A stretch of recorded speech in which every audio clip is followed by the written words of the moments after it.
In this video, I'm going to show you how you can simply install DirectX on your Windows 11, 10 laptop or PC.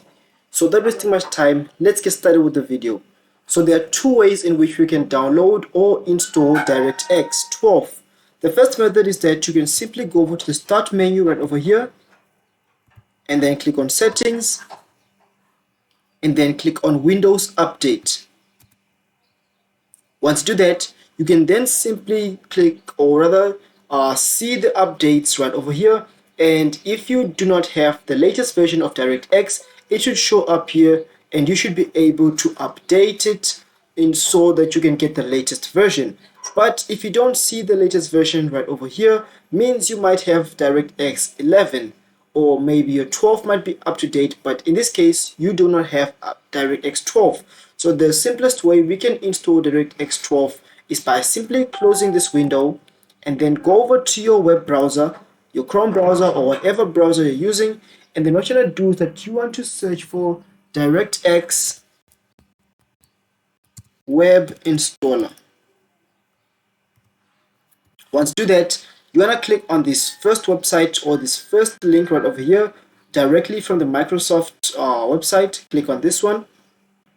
Then once you do that, you want to select the download option right over here. So you can simply click on the download button and that should simply download the DirectX installer. Then once you do that, once the download is done, you can then simply open it. So open the download option. So you can simply go over to your files, then or rather click on the yes option. You can simply click on the yes option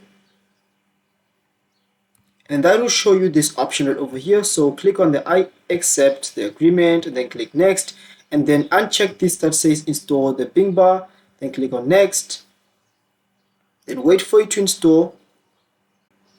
So then you can then click on the next option to proceed with the download, and that will simply download your DirectX 12, or rather DirectX to the latest version. So in this case, which is 12. So that's how you can simply install DirectX 12 on your Windows laptop or PC. So if you enjoyed this video or you found it helpful, please leave a like, comment, subscribe, and I'll see you in the next one.